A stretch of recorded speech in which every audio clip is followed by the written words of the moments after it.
এবং সি একসাথে আছো তাই না? Yes, sir. ওকে, পারফেক্ট। সো আজকের ক্লাসটা ইজ বেসিক্যালি তোমার লাস্ট সানডেতে যে ক্লাসটা হওয়ার কথা ছিল সেটা এটা হচ্ছে, যেটা ইউনিভার্সিটি আবার আজকে বলছে সকালে করতে। সো আমরা এটা সকালে না করে সন্ধ্যায় করতেছি। এন্ড হ্যাভিং সেড দ্যাট, তোমাদের মেইন টুমরোজ ক্লাস, আগামীকালকের যে ক্লাস সেটা ইউনিভার্সিটির যেভাবে রুটিন ছিল সেভাবেই হবে। সো তোমরা কালকে টাইমলি রবিবারে যেরকম ক্লাস হয় সেরকমই চলে আসবা। আজকে basically we are making up for the last Sunday that we couldn't take that class. Having said that, আজকে class will be very short and brief as long as তোমরা যদি ফলো করতে পারো। আমি একটু ফলো করে যাই শুরু থেকে। I hope তোমরা একটু মনোযোগ দিবা। So having said that, আমরা এই চ্যাপ্টারটা we begin with the energy. So the chapter was about energy consideration in study flow. So energy consideration এর জন্য নাম্বার 1, তোমাদের যদি কারো প্রশ্ন থাকে, আমি এই ক্লাসটা সেকশন এ এর সাথে যখন নিয়েছিলাম ইন পারসন, আই রিয়ালাইজ যে কিছু জিনিস ছিল যেগুলা they were able to ask questions এবং I hope they were able to understand it clearly. কারণ হচ্ছে যে এই মিডের পরের এই যে চ্যাপ্টার্স গুলো আসবে এগুলা তোমার চ্যাপ্টার 1 to 3 থেকে অ্যাডভান্সড হতে শুরু করবে। সো তোমাদের যাদের 1 to 3 এর আন্ডারস্ট্যান্ডিং ভালো ছিল এবং যারা এই ক্লাসগুলোতে প্রপারলি মনোযোগ দিতে পারবা, আই বিলিভ তোমাদের final should be much more straightforward for you guys. So এই চ্যাপ্টারটা আমরা স্টার্ট করছিলাম এনার্জি কনসিডারেশন নিয়ে, যেখানে বলছিলাম যে এনার্জিকে যদি আমরা চিন্তা করি, টোটাল এনার্জি 3টা ভাগ থাকে। একটা অংশ থাকে পটেনশিয়াল এনার্জি, আরেকটা ইন্টারনাল, আরেকটা কাইনেটিক। সো পটেনশিয়াল এনার্জি আমরা আসলে কি বিভব শক্তি, যেটা আমরা পেতাম হচ্ছে এলিভেশনের কারণে। এলিভেশন যদি উপরে উঠে তাহলে পটেনশিয়াল এনার্জি বাড়ে। So potential energy per unit weight ছিল জেড বা জি, আর এটা ইউনিট এনার্জি ইউনিট যেটা হয় সেটাই। ইন্টারনাল এনার্জি, যেটা মোস্টলি আমরা জানতাম যে তোমার মলিকুলার মোশনের কারণে বা মলিকুলগুলো ইন্টারমলিকুলার ফোর্সের কারণে, যেটা সূত্র ছিল হচ্ছে তোমার সিভি ইন্টু ডেল টি। তার মানে টেম্পারেচার চেঞ্জের কারণে এবং তার স্পেসিফিক হিট দিয়ে, ওই specific heat is a property of that specific liquid or fluid whatever you dealing with. So সেটা ছিল internal energy, C V multiplied by del T বা টেম্পারেচার চেঞ্জ। কাইনেটিক এনার্জি নিয়ে আমরা একটু পড়তে গিয়ে আমরা অনেক কিছু দেখছিলাম, but in general true kinetic energy per unit weight ছিল alpha V square by 2g। তো হ্যাভিং সেড দ্যাট, আমরা কাইনেটিক এনার্জি কারেকশন ফ্যাক্টর দেখছিলাম, যেটার কারণে আমরা ইন জেনারেল আলফার মানটা কিভাবে বের করে না করে। সো এরপরে আমরা লেকচার্স গুলাতে দেখছিলাম যে আমরা এনার্জির একটা ওভারঅল জেনারেল ইকুয়েশন কিভাবে তৈরি করা যায়। আমরা দেখছিলাম যে it basically comes from the first law of thermodynamics, যেটাতে বলে যে কোনো সিস্টেমে চেঞ্জ ইন এনার্জির যে চেঞ্জটা হবে, এটা basically is equivalent to or equals to the change in heat and the work done by the system. So যে কোনো একটা নির্দিষ্ট সময় টোটাল যে এনার্জি, তার 1 ঘন্টা পরে যে টোটাল এনার্জিটা থাকবে, সেই যে এনার্জিটা চেঞ্জটা হবে, সেই এনার্জিটা চেঞ্জটা will be converted to either heat or ওই এনার্জিটা দিয়ে কোনো কিছু কাজ হয়েছে, তাই না? সো এগুলো আমরা we already went through all of these details, যেখান থেকে আমরা সবকিছু বের করে টোরে আমরা finally we came to this general form of the equation of the steady flow. এই পর্যন্ত তোমাদের পড়ানো হয়েছিল না আগের ক্লাসগুলোতে? Yes, sir. Okay, perfect. So এখানে আমরা আগের ক্লাসটা হচ্ছে we ended the last class exactly here. তো যেখানে আমরা যেটা বললাম যে this was a form of the general energy equation, যেখানে আমাদের Z1 ছিল আমাদের elevation, P by gamma ছিল আমাদের প্রেসারের term, kinetic energy, internal energy, HM ছিল হচ্ছে যদি তুমি কোনো যন্ত্র বা মেশিন দাও সেই মেশিনের সক্ষমতাটা, QH ছিল হচ্ছে যে যদি তুমি কোনো হিট সোর্স অ্যাড করো বা হিট যদি সিস্টেম থেকে বের হয় সেটা, এবং এখান থেকে আমরা জেনারেল এনার্জি ইকুয়েশন পাচ্ছিলাম, যেটা is applicable to steady flow. কারণ কি আমরা এই ইকুয়েশনটা যখন ডেভেলপ করি তখন আমরা ধরেই নিছিলাম যে ওভারঅল ফ্লুইড সিস্টেমে অথবা কন্ট্রোল ভলিউমে যে পরিমাণ ফ্লুইড ওয়েট এন্টার করবে সেই পরিমাণ ফ্লুইড ওয়েট এক্সিট করবে। তার মানে the total weight of the fluid remains constant, whether it enters the system or exits the system. And as mentioned in the last class, A equation and the continuity equation, যেটা ছিল Q is equals to A1 are the two key important equations that is used to solve many problems in fluid mechanics. এবং these two equations তোমাদের going forward, যেটা আগের ক্লাসে বলছি কিনা আমার মনে পড়তেছে না, সেটা হচ্ছে তোমাদের এই সেমেস্টারে লাগবে, পরের সেমেস্টারে ওপেন চ্যানেল ফ্লোতে লাগবে, তারপরের সেমেস্টারে ইরিগেশনে লাগবে, তারপরের সেমেস্টারে তোমরা যখন পাস করে বের হয়ে যাবে তোমাদের চাকরির পরীক্ষাতে লাগবে, এন্ড গোয়িং ফরওয়ার্ড তোমরা ওভারঅল যখন বিভিন্ন water related model, water related তোমার সিস্টেম বা ওয়াটার রিলেটেড প্রজেক্টস ডেভেলপ করবে, তোমাদের এই বেসিক আইডিয়াস গুলোতেই উপরই দাঁড়ায় দাঁড়ায় বড় হবে, ছোট হবে। So having said that, this is the general form of equation যেটা আমরা অ্যাপ্লাই করতে পারি স্টেডি ফ্লো এর জন্য। when it comes to turbulent energy বা turbulent flow, যদি ফ্লোটা স্টেডি না হয়ে বা ল্যামিনার না হয়ে যখন টার্বুলেন্ট হয়, তখন সাধারণত তোমার টার্বুলেন্টটার ভেলোসিটি এত বেশি থাকে যে এটা এডি ক্রিয়েট করে। What is eddy? Eddy is basically ঘূর্ণন, ঘূর্ণন বা রোটেশনাল ফ্লো তৈরি করে, এবং এই রোটেশনাল ফ্লো গুলা বা এডি তৈরির কারণে তোমার এই এডিটা বা রোটেশনাল ফ্লোটা ফ্রিকশন জেনারেট করে। হ্যাঁ, ফ্রিকশন জেনারেট করে, এর মধ্যে kinetic energy of that turbulent fluctuation of velocity. So these are the rotational kinetic energy of eddies initiated by fluid friction and the kinetic energy of the turbulent fluctuation of the velocity. So a rotational flow ta basically তোমার eddy generate করে, যে এডিটা তোমার fluid friction generate করে। এখন এই ইকুয়েশনের কোথাও এমন কোনো টার্ম নাই যেটা বেসিক্যালি তোমার এই অংশটাকে রিপ্রেজেন্ট করে। হ্যাঁ, সো আমরা এখানে দেখছি তোমার এলিভেশনের অংশ আছে, প্রেসারের অংশ আছে, বা তোমার ভেলোসিটির অংশ আছে, যেটা রেগুলার ভেলোসিটি। এই যে বড় হাতের ভি কি ছিল? অ্যাভারেজ ভেলোসিটি বা টার্বুলেন্ট ভেলোসিটি বা টার্বুলেন্ট ফ্লোর ক্ষেত্রে যেই রোটেশনাল কাইনেটিক এনার্জি যেটা তোমার ভেলোসিটির ফ্লাকচুয়েশনের জন্য এবং এডির জন্য তৈরি হয়, সেটা এখানে নাই। সো এই ক্ষেত্রে যেটা হয় যে তোমার সাধারণত কাইনেটিক এনার্জিটাকে আমরা সাধারণত তোমার which means এই third component of that equation, যে ভি স্কয়ার বাই 2gটা সাধারণত তোমার পি এর টার্মে, অর্থাৎ তোমার কি বলে এটাকে, প্রেসারের দ্বারা যে কাজটা হয় সেই টার্মটা, অথবা তোমার এলিভেশন হেডে কনভার্ট করে বা ট্রান্সফর্ম করে।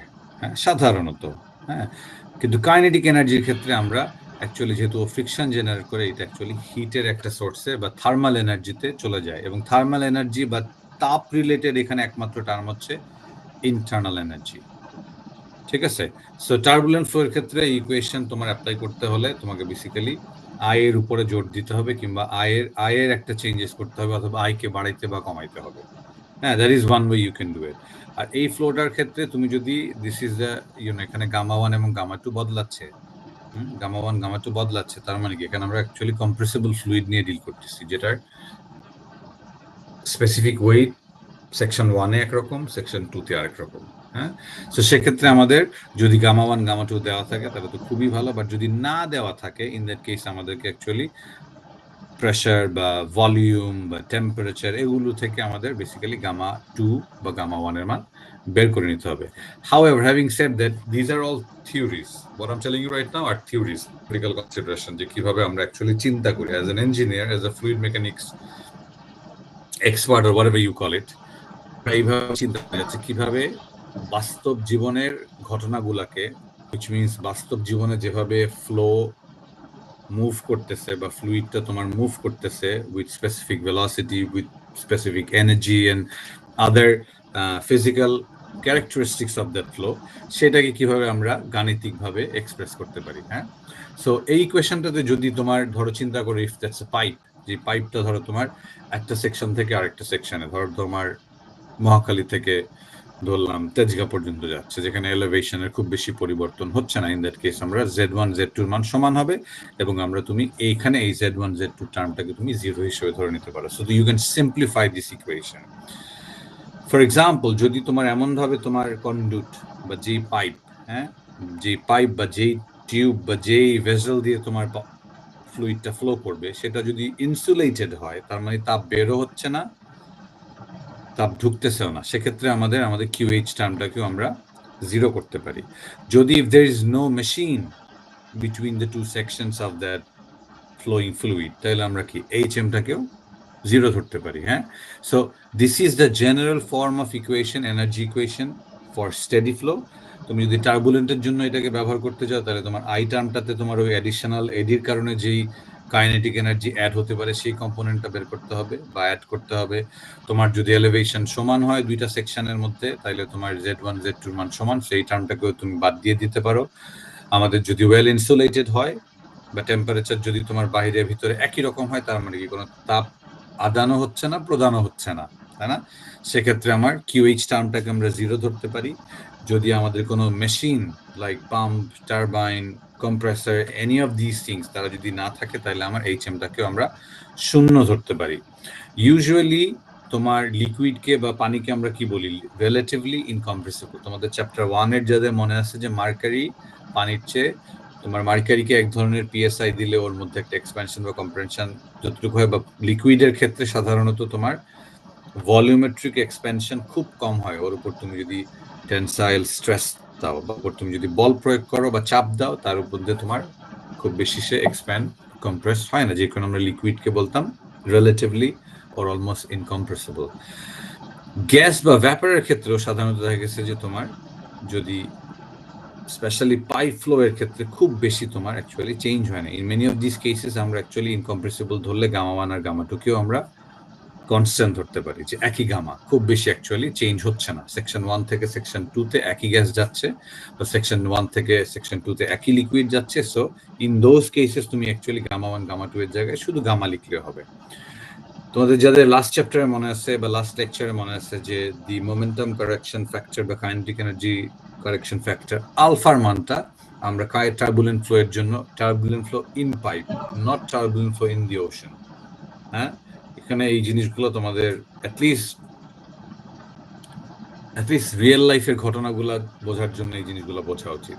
কারণ তোমাদের মনে প্রশ্নই জাগতে পারে যে sir turbulent flow is very turbulent, হ্যাঁ। তোমরা যদি লুক আপ করো, আমি I think chapter 6 or somewhere later down the line তোমাদের হয়তো বা ওশানের টার্বুলেন্ট ফ্লোর কিছু জিনিস বলবো, just for curiosity if you have any. So having said that, যেটা বললাম যে আমরা সাধারণত তোমার why there is another extra O,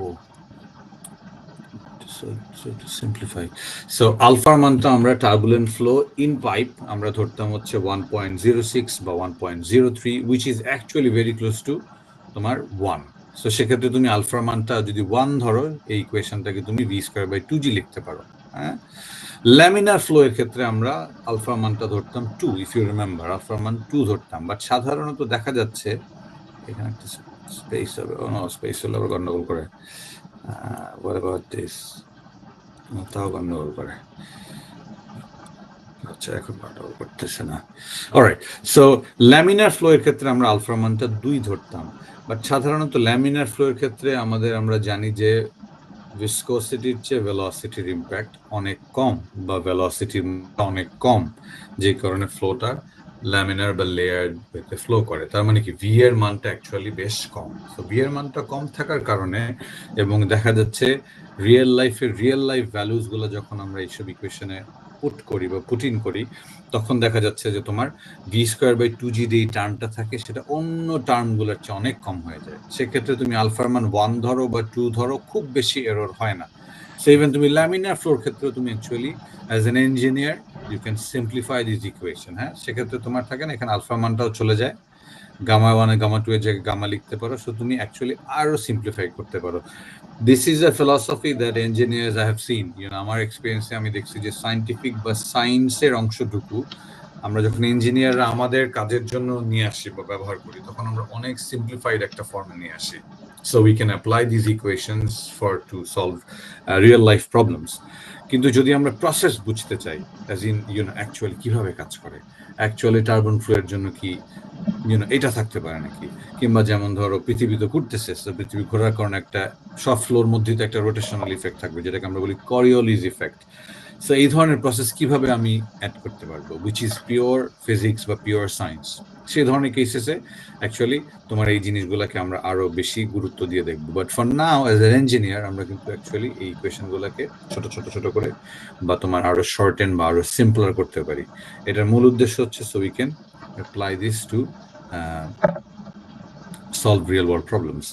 আচ্ছা, হ্যাভিং সেড দ্যাট আরো অনেক সিম্পলিফিকেশন করা যায়। ফর এক্সাম্পল যেটা বললাম যে তোমার এই ফ্লুইড ফ্রিকশনটা, যেটা ফ্রিকশনের কারণে তোমার এডি হয় বা টার্বুলেন্স হয়, অথবা ভাইস ভার্সা, টার্বুলেন্স বা এডির কারণে ফ্লুইড ফ্রিকশন হয়। এবং যেটা বললাম যে সেটার কারণে তোমার এই টার্বুলেন্ট ফ্লো বা টার্বুলেন্ট মোশনের ক্ষেত্রে তোমার এক্সট্রা কিছু কাইনেটিক এনার্জি হয়, যেটা তোমার ভেলোসিটি, যেটা এডিশনাল ভেলোসিটি তোমার তৈরি হতে পারে বা হচ্ছে বিকজ অফ টার্বুলেন্ট ফ্লো, সেটা সাধারণত হিটে কনভার্ট হয়।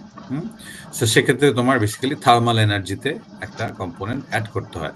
আচ্ছা, এখন যদি এই ইকুয়েশনটা, if you look at this equation, যদি কোনো হিট এই সিস্টেমকে ছেড়ে না যায়, সো সেকশন 1 যেটা বললাম যে মহাখালী থেকে তোমার সেকশন 1, তেজগাঁওতে তোমার সেকশন 2। সো এই সেকশন 1 থেকে সেকশন 2 পর্যন্ত তোমার আন্ডারগ্রাউন্ড বা ওভারগ্রাউন্ড যে পাইপটা চলে গেছে, যদি এখান থেকে কোনো হিট না বের হয়, তাহলে বেসিক্যালি যেটা হবে যে তোমার টেম্পারেচারটা বেড়ে যাবে।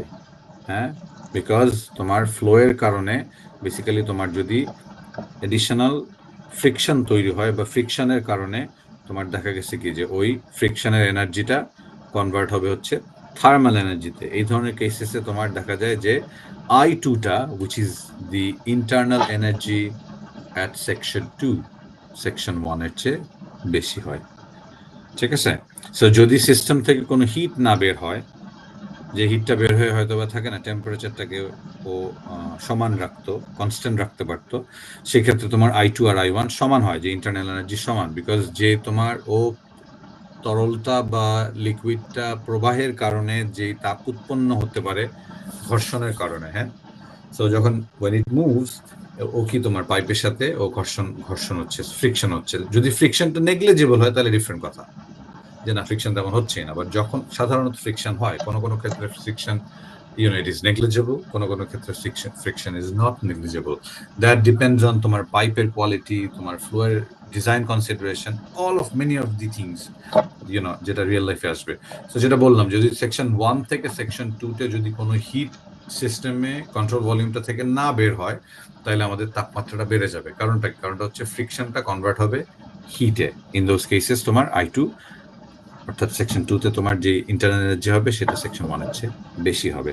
আর আমি যদি কনস্ট্যান্ট রাখতে পারি টেম্পারেচারটাকে, তাহলে সিস্টেমটা কি হিটটাকে বের করতে দিয়ে তোমার I2 আর I1 সমান রাখবে। হ্যাঁ, so in many of this কেসেসে তোমার আমাদের কিছু এনার্জি সিস্টেম থেকে আমরা হারাই, এবং হারাই বলতে চাচ্ছি, যেটা বললাম যে ল অফ থার্মোডাইনামিক্স অনুযায়ী কি, যে আমাদের শক্তির কোনো কি বলে ডিস্ট্রাকশন বা তোমার শক্তির কোনো শেষ নাই, ক্ষয় নাই। হ্যাঁ, বাংলাদেশে ক্ষয় নেই, তাই না? তো সেক্ষেত্রে তোমার যেটা হয় যে তোমার এই লস যে এনার্জিটা আমার সেকশন 2 তে আমি ধরে নিলাম যে আমার অ্যাকচুয়ালি 3000 জুল এনার্জি পাওয়ার কথা, বাট অ্যাকচুয়ালি এত এনার্জি পাচ্ছি না। সাধারণত এটা যে mechanical energy loss due to friction হয়, যেটা হিটে কনভার্ট হয়, এবং এই হিটটা থেকে আমরা হিট লস QH-টা পাই। হ্যাঁ, এই QH-টা টার্মটা কি ছিল, যে যদি আমি অ্যাডিশনাল কোনো এনার্জি সিস্টেমে ইনপুট দেওয়া হয় অথবা সিস্টেম থেকে বের করে দেওয়া হয়। হ্যাঁ, সো হ্যাভিং সেড দ্যাট, এখন আমাদের এই জেনারেল এনার্জি ইকুয়েশনের একটা কি পার্ট এসে গেছে, যে হিটের সাথে ফ্রিকশনের সম্পর্ক, তাই না? যে আচ্ছা, একটা ফ্রিকশন হবে, ফ্লুইডটা মুভ করবে। So this becomes an important term, because আমরা চাই যে আমাদের তোমরা যদি কমন সেন্সে চিন্তা করো, যে প্রত্যেকটা পাম্প দিয়ে পানিটা আমরা উপরে তুলি, বা somehow some form of energy is used for the liquid to travel. So তুমি চিন্তা করে রাখছো যে আচ্ছা, আমার যে তরলটা উঠতেছে বা যে তরলটা মুভ করবে, সেই তরলটার শক্তি থাকবে হচ্ছে এতটুকু, এক্স পরিমাণ, এবং এক্স পরিমাণ এনার্জি দিয়ে ও যেতে পারবে হচ্ছে ওয়াই পরিমাণ ডিস্টেন্স। এখন যদি ওর এনার্জিটা এক্স হয় at the beginning section 1, but move করতে করতে ওর সেকশন বি, সি, ডি কোনোটাতে তার এনার্জি এক্স এর জায়গায় এক্স এর থেকে কমে গেল, তাহলে কিন্তু ও ওয়াই ডিস্টেন্স ট্রাভেল না করে তার চেয়ে কম করবে। সিমিলার টু ইয়োর লাইফ, তুমি যদি চিন্তা করে রাখো যে আমি আজকে আমি হাঁটা দিব, বাসা থেকে হাঁটা দিয়ে আমি এশিয়া প্যাসিফিক পৌঁছাইতে চাই, গিভেন যে তুমি দূরে থাকো, কিংবা তুমি চিন্তা করলে যে আমি উত্তরা থেকে হেঁটে মহাখালী গিয়ে আমি হাঁটবো, তাই না? তো তুমি ধরে রাখছো যে উত্তরা থেকে মহাখালী তোমার এনার্জি আছে যতটুকু, সেই এনার্জি তুমি 3 ঘন্টায় যেতে পারবা, তাই না? কিন্তু দেখা যাবে রিয়েল লাইফে তুমি 3 ঘন্টায় যেতে পারতেছো না, আর একটু বেশি সময় লাগতেছে। ইট মিনস তোমার কিছু এনার্জি লস চলে গেছে। সো পাইপড ফ্লোর কারণে বা ইন্টারনাল যেসব ফ্লো হয়, উইচ মিনস পাইপের ভিতর দিয়ে বা স্টেডি এই ধরনের কন্ডিশনে যেসব ফ্লোগুলো হয়, এই ফ্লোগুলোর ইন্টারনাল এনার্জি চেঞ্জ হয় মূলত 3টা কারণে। 1 নম্বর কারণে হচ্ছে ওর যদি কোনো কারণে ওর টেম্পারেচারে চেঞ্জ হয়। 2 নম্বর হচ্ছে যে ওর থেকে কোনো এক্সটার্নাল এনার্জি, তার সিস্টেমে তো একটা হিট আছে, এর বাইরে যদি কোনো হিট ওই সিস্টেম থেকে বের হয়ে যায় অথবা অ্যাড হয়। 3 নম্বর হচ্ছে তার ফ্রিকশনের কারণে যদি হিট জেনারেট হয়। এই 3টা কারণে তোমার যে কোনো ফ্লুইড যখন ফ্লো করে তখন তার ইন্টারনাল এনার্জি চেঞ্জ হয়। এবং going back to the very first lecture of this chapter, আমরা জানি যে ইন্টারনাল এনার্জির চেঞ্জটাকে আমরা সি ইন্টু ডেলটি দিয়ে এক্সপ্রেস করতাম, যেখানে সি ছিল হচ্ছে ওই ফ্লুইডের স্পেসিফিক হিট। যদি আমরা ইন্টারনাল এনার্জি পার ওয়েট আনতে চাই, যেটা বড় আই দিয়ে ক্যাপিটাল আই দিয়ে এক্সপ্রেস করছি, সেটাকে আমরা কি সি T2 মাইনাস T1 কে আমরা জি দিয়ে ভাগ করছি। এখন একটু আগে যে কথাটা বললাম যে এই ইন্টারনাল এনার্জি চেঞ্জটা ইজ ইকুয়াল টু তোমার হিট, ইন্টারনাল এনার্জি যে চেঞ্জটা হবে সেটাকে অ্যাকচুয়ালি হিটের মাধ্যমে এক্সপ্রেস হবে বা হিট এদিক সেদিক হবে, অথবা তোমার ফ্লুইডের ফ্রিকশনের কারণে যে এনার্জিটা লস হচ্ছে। তার মানে I2 মাইনাস I1 অর্থাৎ তোমার লাস্ট সেকশন আর ফার্স্ট সেকশন বা সেকেন্ড সেকশন আর ফার্স্ট সেকশনের মধ্যে এই এনার্জি ডিফারেন্সটা will be equals to QH plus HL। এখানে HL হচ্ছে যে তোমার ফ্রিকশন জনিত কারণে যেই লসটা হচ্ছে এনার্জি। সো তুমি যদি HL বা এই ফ্রিকশন জনিত কারণে আমার কতটুকু লস হচ্ছে সেটা বের করতে চাও, তাহলে তুমি I2 minus I1 minus QH করলে তুমি পাওয়া, অথবা I2 minus I1 equals to তোমার C T2 minus T1 by G minus QH। ঠিক আছে? So this is the equation for your energy loss due to fluid friction. Oopsie. Somebody is trying to San Rahman. Who is San Rahman? সান রহমান নামে তো কোনো student জীবনে আমি শুনছি বলে মনে হয়। তোমরা কি জানো সান রহমান নামে কেউ কি এই ক্লাসে ছাত্র?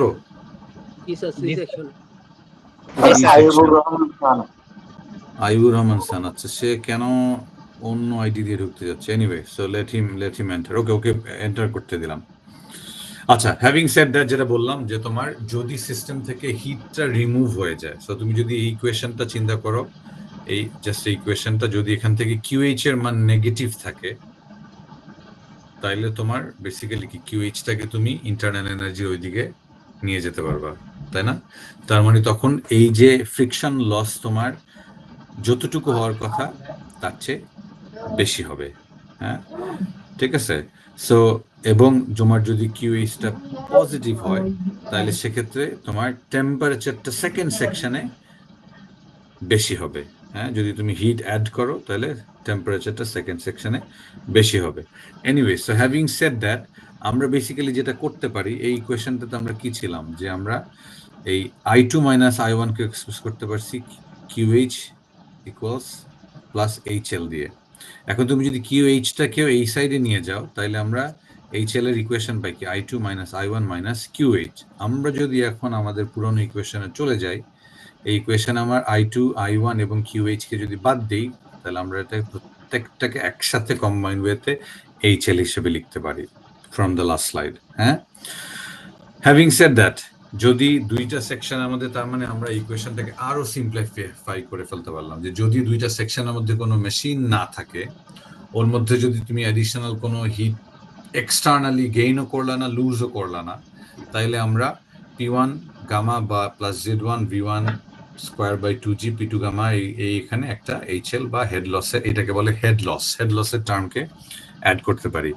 সাধারণত তোমার হেড লস কিছু কোনো সিস্টেম অনেক বড় হইতে পারে, কোনো সিস্টেমে ছোট হইতে পারে, বাট ইন রিয়েল লাইফ এই হেড লস বা তোমার এনার্জি লস বা unit weight of fluid is never equal 0। ঠিক আছে? যদি তোমার এমন হয় যে হেড লসটা অন্য টার্মগুলোর তুলনায় অনেক ছোট, যে নেগলিজেবল, সেই ধরনের কেসেসে আমরা হেড লসকে ইগনোর করতে পারি। সেক্ষেত্রে আমার ইকুয়েশনটা দাঁড়ায় হচ্ছে something like this. This equation tells you that P by gamma Z plus V square by 2G একটা ফ্লুইডের along the streamline inside the pipe or tube, এই কালেকটিভ অ্যামাউন্টটা কনস্ট্যান্ট হবে। এই ফর্ম অফ দি এনার্জি ইকুয়েশনকে বলা হয় Bernoulli's theorem.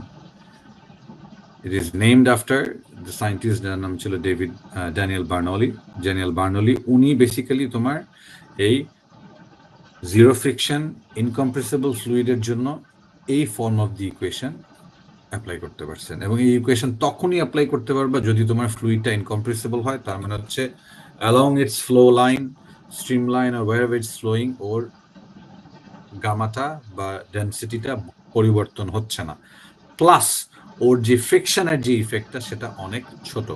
একমাত্র এই কন্ডিশন হলেই তুমি এই ফর্মে ইকুয়েশনটাকে ব্যবহার করতে পারবা। Having said that, let's do this mathematical problem. So অঙ্ক এখানে দেওয়া আছে, তোমরা করবা তোমাদের মতন, তোমাদের হাতে সূত্র টুত্র সব জানো। আই রিকোয়েস্ট যে তোমরা সবাই অঙ্কটা ইউনো বসে বসে এখন তোমাদের wherever you are করো। সেকশন এর যারা, ওদের সাথে আমি ক্লাস যখন করলাম, ওদের যতটুকু আমি দেখছি ওদের অ্যাকচুয়ালি 100% এই অঙ্কটা করতে পারছে।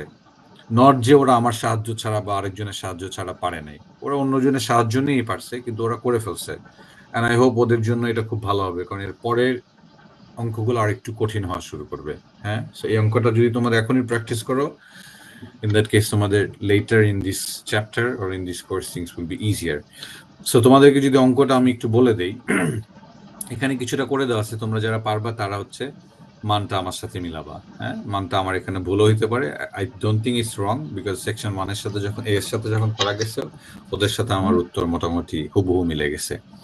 সো বললো যে একটা লিকুইড যেটা স্পেসিফিক গ্র্যাভিটি হচ্ছে 1.26, যেটা একটা পাইপের মধ্যে ফ্লো করতেছে at a rate of 25 CFS, cubic feet per second, at a rate cubic feet per second। এই সিএফএসটা আমি তোমাদেরকে অঙ্কটা যে কোনো একটা ইউনিটে দিতে পারি, আবার বিভিন্ন ইউনিট দিয়ে জগা খিচুড়ি করে দিয়ে দিতে পারি। তোমাদের কাজ হবে হচ্ছে ইউনিটগুলাকে, আমি যদি তোমাদের জায়গায় হইতাম তাহলে সব ইউনিটকে আমি একটা ইউনিট সিস্টেমে নিয়ে আসতাম, ইদার এসআই অথবা এফপিএস, তারপরে আমি অঙ্কটা করতাম আমার জীবন সহজ করার জন্য। সো আমি এখানে দুইটা ইউনিট ব্র্যাকেটে তোমাদেরকে দিয়ে দিছি, বাট আমি পরীক্ষা যখন দিব তখন আমি মাল্টিপল ইউনিটেও দিয়ে দিতে পারি, এক একটা মানে এক একটা ইউনিটও থাকতে পারে। সো হ্যাভিং সেড দ্যাট, এই অ্যাট আ রেট অফ তোমার 20 CFS বা কিউবিক পার সেকেন্ড, অথবা এটা কি equivalent to 700 litre per second, এই টার্মটা কি অ্যাকচুয়ালি কেউ বলতে পারবা? সিএফএসটা অ্যাট আ রেট 25 CFS, এটা কি কেউ বলতে পারবো? What is this? ডিসচার্জের পরিমাণ। Beautiful, well done, thank you very much. যে উত্তরটা দিছো ওকে অনেক ধন্যবাদ। You made my evening bright. যে তোমার ইয়েস, অ্যাকচুয়ালি এটা ডিসচার্জ। হ্যাঁ, ডিসচার্জ কি ছিল তোমাদের চ্যাপ্টার 3-তে যাদের মনে আছে, যে ভলিউম ফ্লো রেট, যে একটা নির্দিষ্ট সময়ে কি পরিমাণ, অর্থাৎ কি আয়তনের পানি ট্রাভেল করতেছে, তাই না? সো এখানে ফিট কিউব হচ্ছে তোমার is the unit for volume per second. Liter is equivalent to আমরা জানি যে 100 meter cube. So at a point where the pipe diameter হচ্ছে এত এবং the pressure হচ্ছে এত, 300 kilonewton per meter square, আর পাইপের ডায়ামিটার হচ্ছে 60 মিটার। তার মানে আমার ইনিশিয়াল ডায়ামিটার এবং ইনিশিয়াল প্রেসার বলে দিছে, স্পেসিফিক গ্র্যাভিটি বলে দিছে। স্পেসিফিক গ্র্যাভিটি 1.26 মানে হচ্ছে যে এই ফ্লুইডটা পানির চেয়ে 1.26 গুণ ভারী। তার ডিসচার্জ বলে দিছে। Find the pressure at a second point, অর্থাৎ P2 সেকেন্ড সেকশনে তোমার প্রেশারটা বের করো, যেখানে আমার পাইপের ডায়ামিটার হচ্ছে 30 সেন্টিমিটার এবং the second point is 1 meter lower than the first point. So pipe is more like this, it's flowing downward. Neglect head loss. So ধরে নিলাম কোনো হেড লস নাই। সো এই অঙ্কটা করার জন্য তোমাদের সূত্র হচ্ছে এই সূত্রটা। কেন এই সূত্রটা? কারণ হচ্ছে হেড লসটা নাই। দেখো অঙ্কটা কারা করতে পারো, আমি 3 থেকে 4 মিনিট একটু চুপ করে থাকি, দেখি তোমাদের কোনো প্রশ্ন থাকলে আমাকে করতে পারো, বাট তোমাদের মধ্যে যারা অঙ্কটা নিজে নিজে করতে চাও তারা কাইন্ডলি একটু start doing.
Someone wants to join the call. Who's this someone?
Sir, Yes, sir.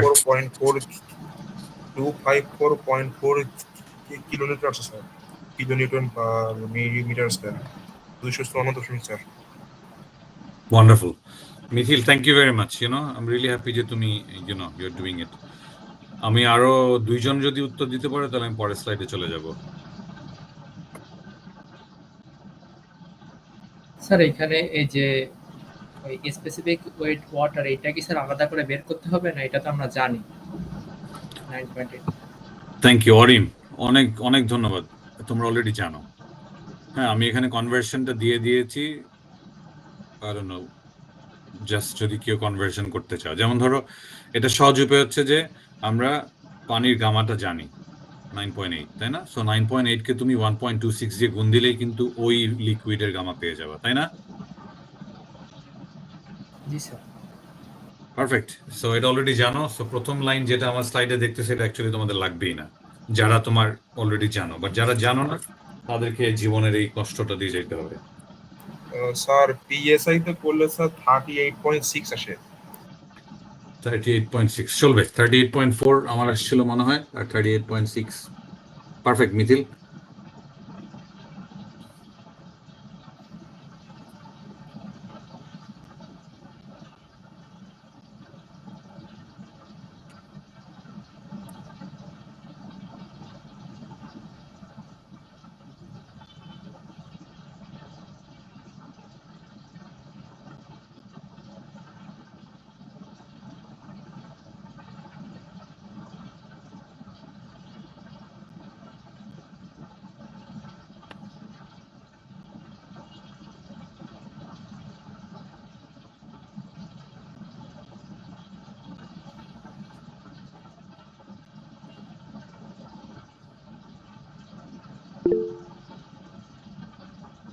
HM Tariqul, তুমিও পেরে গেছো। পারফেক্ট। অরিম কুমার, তোমার অঙ্কটা পারা হয়েছে? জি স্যার, P2 এর মান আছে 254.49 kilonewton per metre square. Wonderful. আচ্ছা, okay. So before I move on to the next slide, কারো কি কোনো প্রশ্ন আছে? Anybody has any question? কিভাবে কি হইলো না হইলো?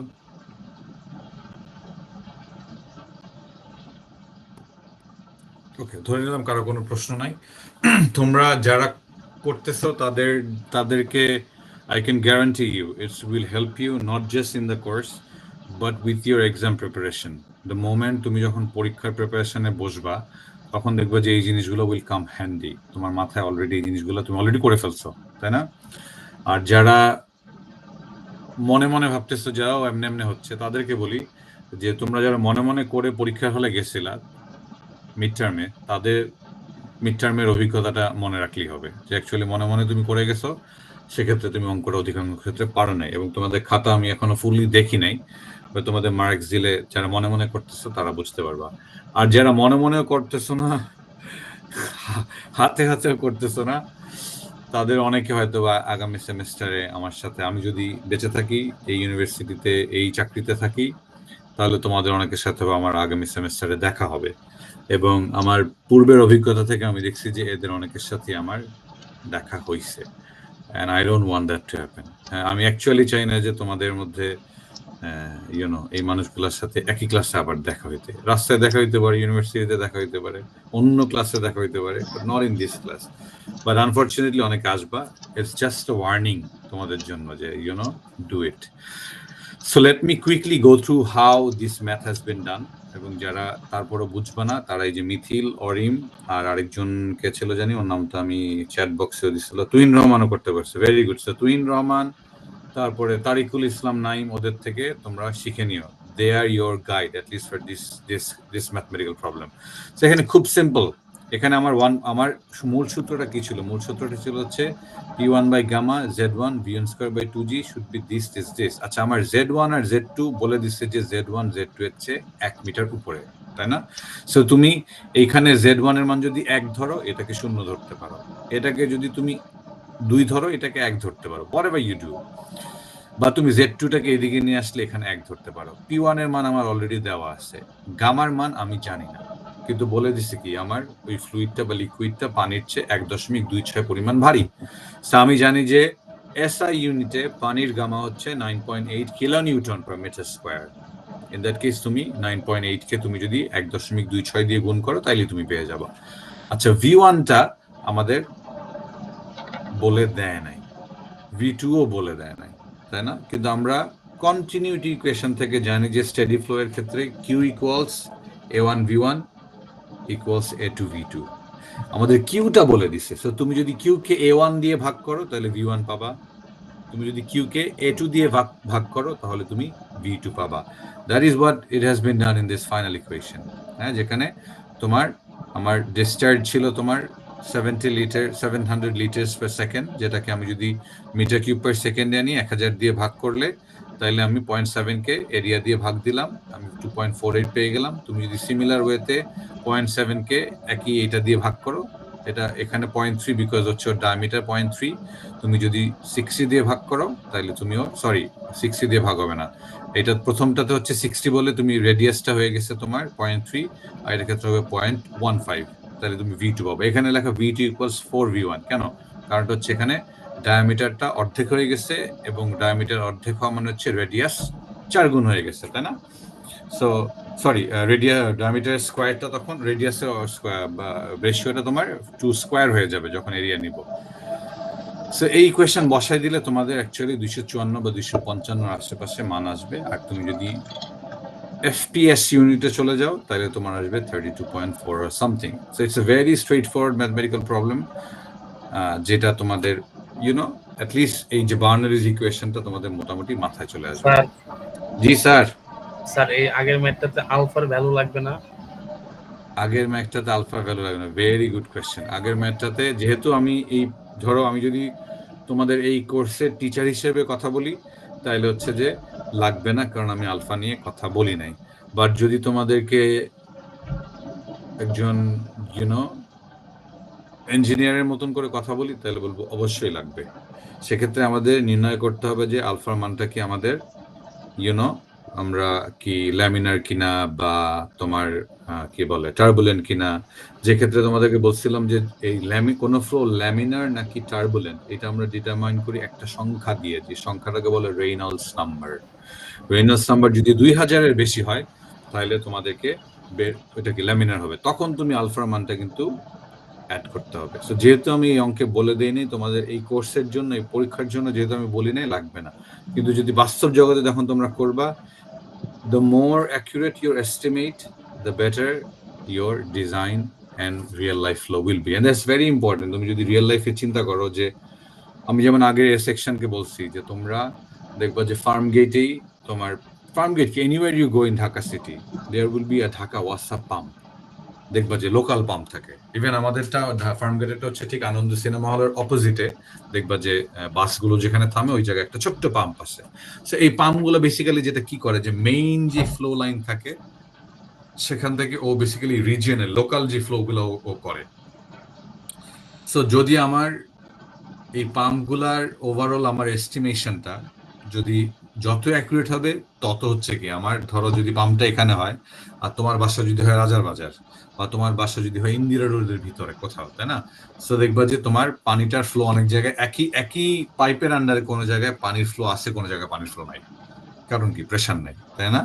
সো এই এন্টায়ার জিনিসটা ডিপেন্ড করবে হচ্ছে তোমার ডিজাইনের উপর। সো তোমার প্রশ্নের সহজ উত্তর হচ্ছে in real life yes, for this mathematical problem you can ignore it, because আমি এগুলো নিয়ে বলি নাই। বাট তুমি যদি মনে করে দিলে অ্যাকচুয়ালি বলতে পারি, তাই না? দেখি আমি একটু মনে রাখতে হবে যখন পরীক্ষার প্রশ্ন করবো যে একটু কঠিন করা যায় কিনা। Okay, so having said that, sorry কি বললা? স্যার তাহলে দরকার নেই স্যার।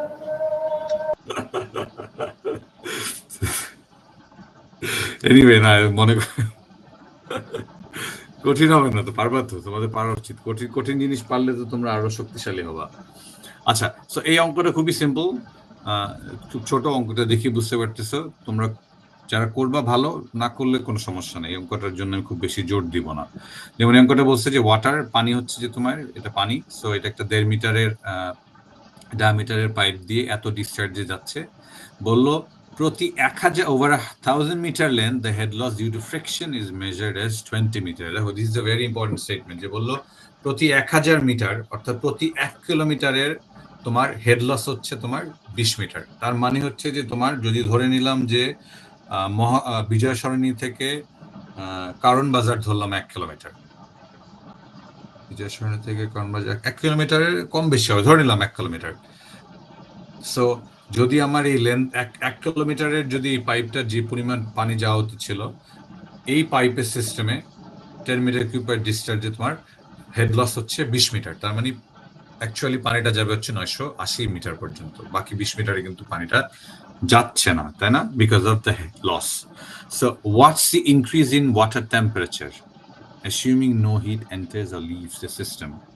যদি কোনো টেম্পারেচার বেরো না হয়, নাও ঢোকে, তাহলে তোমার টেম্পারেচারটার চেঞ্জ কতটুকু হবে? আমরা জানি হেড লসের ইকুয়েশন হচ্ছে HL = C/G T2 - T1, হ্যাঁ, C/G T2 - T1। এখানে আমরা T2টার মান আর T1 আর T2-র মধ্যে ডিফারেন্সটা আমাদের বের করতে হবে, ডেলটি, যে কতটুকু আমার ইনক্রিজ হচ্ছে। আমি কিন্তু বলি নাই যে তোমার T2-তে তোমার টেম্পারেচার কত হবে, আমি বলতেছি যে T1 আর T2-র মধ্যে পার্থক্য কত হবে। সো তুমি এখান থেকে জাস্ট HL ছিল কি 20 মিটার, ওকে যদি তুমি G দিয়ে মাল্টিপ্লাই করো তাইলেই পেয়ে যাবা। হাউএভার তোমার এখানে পানির স্পেসিফিক ওই হিটটা তোমার জানতে হবে। আমাকে এই সেকশনে ওরা প্রশ্ন করছিল যে স্যার এই পানির স্পেসিফিক হিটটা কি আমাদের মুখস্থ রাখতে হবে কিনা। আমি বলবো যে যারা মনে রাখতে পারো তারা মনে রাখবা, আর যারা মনে রাখতে পারবা না, আমার মনে হয় না যে এটা তোমাদের মুখস্থ করা উচিত, সত্যি কথা বলতে। এবং আমি যে কারণে তোমাদের মিড টার্মের সময় এসে গিয়ে তোমাদেরকে গোল্ডের ডেন্সিটি বলে দিলাম, কারণটা হচ্ছে যে তোমরা কিছু ভ্যালুস জানবা, যেমন 9.81 হচ্ছে তোমার স্পেসিফিক ওয়েট, এসব জিনিস তোমার জানা কমন জিনিস, এগুলো জানা উচিত। কিন্তু গোল্ডের ডেন্সিটি অ্যাকচুয়ালি তোমরা তো আর কি বলে আপন জুয়েলার্সের লোক না যে তোমরা গোল্ডের ডেন্সিটি জানবা, সেসব ক্ষেত্রে আমি বলে দিব। আর যদি তোমাদেরকে কখনো অঙ্ক দেই পরীক্ষার হলে গিয়ে যদি দেখো যে আচ্ছা এরকম একটা অ্যাবসার্ড ভ্যালু বা একটু তোমাদের জন্য যে জিনিসটা মনে হয়েছে যে না জানাটাই স্বাভাবিক, তাহলে আমাকে পরীক্ষার হলেই বলো, তাহলে আমি মানটা দিয়ে দেবো। আমি চেষ্টা করব দিয়ে দেওয়ার, আর যদি আমি না দিয়ে দিই আমাকে পরীক্ষার হলে যদি মনে হয় আমার আমি তোমাদের দিয়ে দিব। সো শেষ কথা হচ্ছে যে এটা না মনে রাখলেও চলবে, হ্যাঁ। সো এখান থেকে তুমি অ্যাকচুয়ালি কত কেলভিন টেম্পারেচার বদলাচ্ছে তোমরা এটা বের করতে পারবে, ঠিক আছে? সো এই অঙ্কটা যদিও খুব ছোট, তোমরা যারা করছো তারা তো ভালো, যারা না করলে সমস্যা নাই। সো এই অঙ্কটা তোমাকে আলাদা করে আমি হয়তো দিব না, কিন্তু আমি এই অঙ্কটা হয়তো বা আগের অঙ্কের সাথে লেজ দিয়ে দিতে পারি। যে আগের অঙ্কটা দিয়ে আমি বললাম যে এখানে কি বলছে যে নেগলেক্ট হেড লস, তাই না? তার মানে কি HL টার্মটাই নেই, কিন্তু আমি যদি হেড লস না বলে আমি বলে দিলাম যে বেসিক্যালি যে এই সিস্টেমে পাইপটা যখন সেকশন 1 থেকে সেকশন 2-তে গেল তখন ওর টেম্পারেচার বদলাই গেল 0.5 বা 0.05 কেলভিন ইন দ্যাট কেস, এবং পানির স্পেসিফিক হিট তোমাদের দিয়ে দিলাম, তাইলে তুমি সেকশন 2-তে প্রেশার কত হবে বের করো। এইটা আমি করতে পারি, এটা অ্যাকচুয়ালি আমি করতে পারি, আই লাইক ইট, হ্যাঁ। যে সো দুইটা অঙ্ক মিলে একটা অঙ্ক আসতে পারে। Alright, so finally having said that আমরা যেটা দেখলাম যে বেসিক্যালি আমাদের এই বার্নলিজ ইকুয়েশন যেটা which is in this form, frictionless steady compressible ফ্লুইডের জন্য এই যে ফর্মটা, এটা হচ্ছে বার্নলিজ ইকুয়েশন। তোমাদেরকে যদি বলি যে এনার্জি ইকুয়েশন ডিরাইভ করো আপ টু জেনারেল ফর্ম, তাইলে এইটা হচ্ছে তোমাদের জেনারেল ফর্ম। যদি তোমাদেরকে বলি যে বার্নলিজ ইকুয়েশন পর্যন্ত আসো, যে ডিরাইভ বার্নলিজ ইকুয়েশন, তাহলে তোমাদেরকে অ্যাকচুয়ালি এই পর্যন্ত আসতে হবে। হ্যাভিং সেড দ্যাট, যেটা বললাম যে এইখান থেকে আমরা বেসিক্যালি দেখলাম যে এই প্রত্যেকটা সেকশনে একটা টোটাল টার্ম পাই, সেটা হচ্ছে পি বাই গামা জেড এবং ভি স্কয়ার বাই 2g। এটাকে বলা হচ্ছে টোটাল হেড। এটাকে বলে হচ্ছে টোটাল হেড। তোমাদের চ্যাপ্টার 2 তে যখন স্ট্যাটিক ফ্লুইড পড়াচ্ছিলাম তখন আমি বলছিলাম যে পি বাই গামাকে আমরা বলি প্রেসার হেড এবং জেড কে বলি হচ্ছে এলিভেশন হেড, আর এই ভি স্কয়ার বাই 2g কে বলে হচ্ছে ভেলোসিটি হেড। সো এই টোটাল তিনটা টার্ম মিলাই আমরা পাই হচ্ছে টোটাল হেড। সো টোটাল হেডের সুবিধাটা কি দেখো, কারণ হচ্ছে এই প্রত্যেকটা term P by gamma Z এবং ভি স্কয়ার বাই 2g, এই যে আমরা এনার্জিগুলোকে ডিরাইভ করলাম এখানে। সো এই জেডটা কি, P potential energy per unit wait, internal energy per unit wait, true kinetic energy per unit wait. ঠিক আছে, সো আমরা পার ইউনিট অর্থাৎ 1 কিলোনিউটন বা নিউটন ওজনের পানির জন্য বা ফ্লুইডের জন্য আমরা এই প্রত্যেকটা টার্ম পাচ্ছি, এবং এদের প্রত্যেকটার ইউনিট হচ্ছে, প্রত্যেকটা টার্মের ইউনিট হচ্ছে মিটারে। পি বাই গামা যদি করো, তুমি যদি মাত্রা সমীকরণ কাটাকুটি করলে দেখবা যে এটা মিটার, জেড তো মিটারই, ভি স্কয়ার বাই 2g কেও যদি তুমি কাটাকুটি করে দেখবা ইউনিটটা মিটারে। এর মানে হচ্ছে যে আমরা স্ট্যাটিক ফ্লুইডের সময় দেখছিলাম যে ফ্লুইডের উচ্চতা থেকে আমি ওর প্রেসারটা বের করতে পারি। সিমিলার ওয়েতে মুভিং ফ্লুইডের ক্ষেত্রেও আমি যদি ওর উচ্চতাটা থেকে আমি ধরতে পারবো যে এই উচ্চতার পানিটা ফ্লো করতেছে, তার মানে ওর তিনটা, এই উচ্চতার মধ্যে তিনটা কম্পোনেন্ট থাকবে। একটা কম্পোনেন্ট পাবে হচ্ছে ওর প্রেসারের কারণে, একটা এই ফ্লুইড যে পার্টিকেল গুলো মুভ করছে একটাকে প্রেসার দিবে, সেই প্রেসারের কারণে কিছু উচ্চতা তৈরি হবে, কিছু উচ্চতা তৈরি হবে তার উচ্চতার কারণে, এলিভেশনের কারণে, ভূমি থেকে বা মিন সি লেভেল থেকে কত উপরে, এবং কিছু কম্পোনেন্ট থাকবে হচ্ছে তোমার তার ভেলোসিটির কারণে। ঠিক আছে, so this is how you can see different contribution in the height of the fluid. এখন যদি ধরলাম যে দুইটা সেকশনের মধ্যে যদি তোমার ফ্রিকশন হয়, যদি কারণ বাজার থেকে বা বিজয় সরণি থেকে আমার পাইপটা কারণ বাজার নিতে আমার ওই যে বললো যে প্রতি 1000 মিটারে 20 মিটারের ক্ষয় হয়েছে, তাই না? এই 20 মিটারটা হচ্ছে হেড লস। তার মানে হচ্ছে সেকশন 1-এ আমার টোটাল হেড ছিল যত, which is 1000, বাট সেকশন 2-তে গিয়ে আমার টোটাল হেড হয়েছে 980। তার মানে আমার H1 মাইনাস H2 করলে আমি হেড লসটা পাবো, অথবা H1 equals to H2 plus head loss. তার মানে সেকশন 1-এ আমার যে total head equals to section 2-তে আমার total head plus head loss.